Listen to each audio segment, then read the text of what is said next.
作为中国大型网购平台淘宝的模特，31岁的麦尔丹·阿拔常在服装品牌的广告视频中展示自己的美好容颜，并有着不菲的收入。但麦尔丹的这一段视频却呈现了不一样的景象。视频背景不再是华丽的工作室，而是一间空荡荡的房间、肮脏的墙壁和罩有铁丝的窗户。麦尔丹安静地坐着，脸上满是焦虑。拍到自己肮脏的衣服和肿胀的脚踝，一副手铐把他的左手固定在床的金属框上。消息人士向 BBC 发送了这段视频以及附带的文字消息。它是从中国高度严密的拘留系统内部向外界直接发出的令人震惊的罕见一手资料。除了明确的虐待，麦尔丹的指控似乎还表明，尽管中国坚称已关闭大多数在教育营，但仍有相当数量的维吾尔人被拘留，而他们并没有被正式起诉。麦尔丹的材料还展现了维吾尔族群体所承受的巨大心理压力。他拍摄的一份文件动员年龄低至13岁儿童悔过和自首。他通过微信写道，自己最初被关在库车的一间派出所里，我看到50到60人被关在一间面积不到50平的小房子，房子1/3是警察值班的座位，剩下是男的右边，女的左边。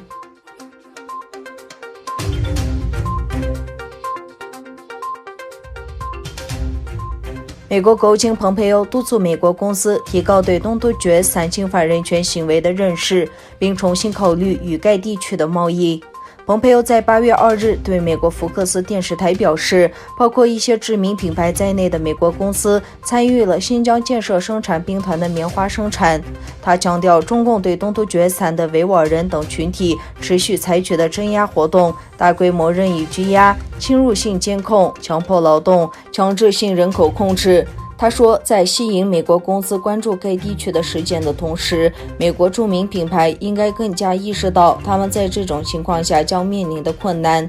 美国财政部外国资产管理办公室7月31日公布了制裁一个中国实体和2名官员的清单，包括所谓新疆生产建设兵团和2个官员。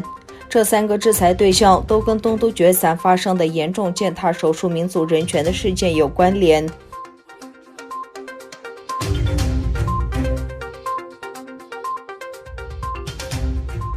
美国国务卿蓬佩奥针对香港政府上周对包含1名美国公民在内的6名海外港人发布通缉令一事发表声明，表示中国的做法如同权威主义的长臂管辖。他在声明中写道，中国共产党无法接受他们人民的自由思想，并尝试将他们的管辖范围延伸至中国境外。美国与其他自由国家将持续保护我们的人民，让他们不受中国权威主义的威胁。除了声明外，蓬佩奥也在推特上发文表示，美国谴责中国共产党尝试起诉在中国境外的民主运动人士，包含1个美国公民。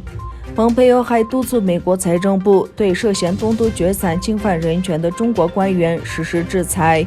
蓬佩奥还表示，他不希望中国电信公司在美国和其他国家之间服务。我们希望看到中国不可靠的应用程序从美国的移动应用程序商店中删除。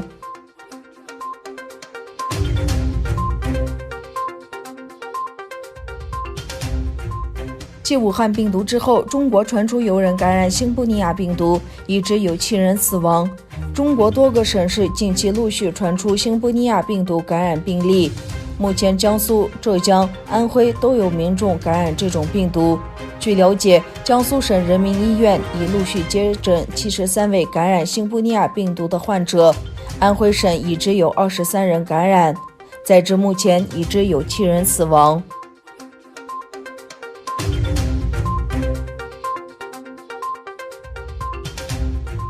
谷歌称已经撤下2500多个与中国有关的 YouTube 频道，作为其清理该视频分享平台虚假消息的部分举措。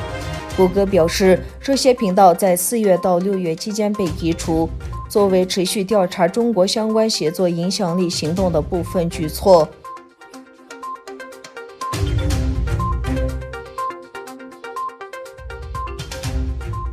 埃及宣布与希腊签署了一项有关地中海东部专属经济区海洋管辖权划分的双边协议。协议出炉后，土耳其外交部抨击称，鉴于希腊、埃及两国没有共同的海上边界，因而此协议无效。土耳其将不允许在该地区进行任何活动。